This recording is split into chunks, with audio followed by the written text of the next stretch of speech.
And I guess that most of us, if not all of us, need that now. God's nourishment, God's presence. It's been a year. And all of this comes right before the Golden Rule. In the NRSV, which is the translation that the New Revised Standard translation that we hear often in this church and in many Methodist churches, in that translation, there's not really a transition between the two, between all of this about asking and knocking and seeking and the Golden Rule.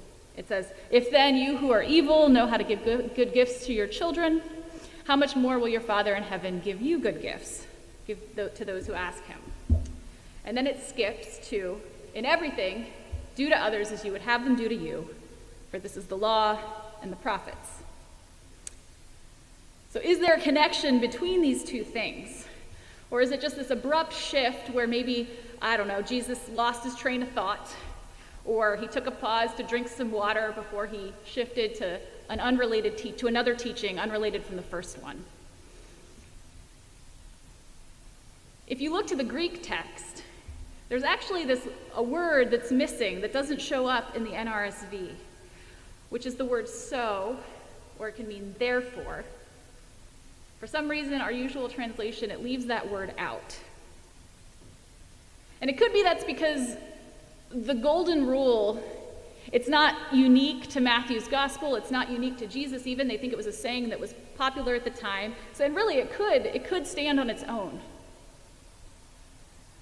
But Matthew placed this rule, this statement about how we're to live and treat others, he placed it in a particular spot in his gospel, right after talking about who God is and how God relates to us. And Matthew, he links these two things, God's treatment of us and our call to do to others, he links them with this little word, "so." And when I saw that, I thought this has to be key in this passage. How much more will your Father in heaven give good things to those who ask him? So therefore, in everything, do unto others as you would have them do for you. Because of who God is. Because God is a loving parent who gives you food, who gives you life. Because God shares God's goodness with you abundantly. Because God hears your needs and responds to those needs in love. So therefore, do unto others as you would have them do to you.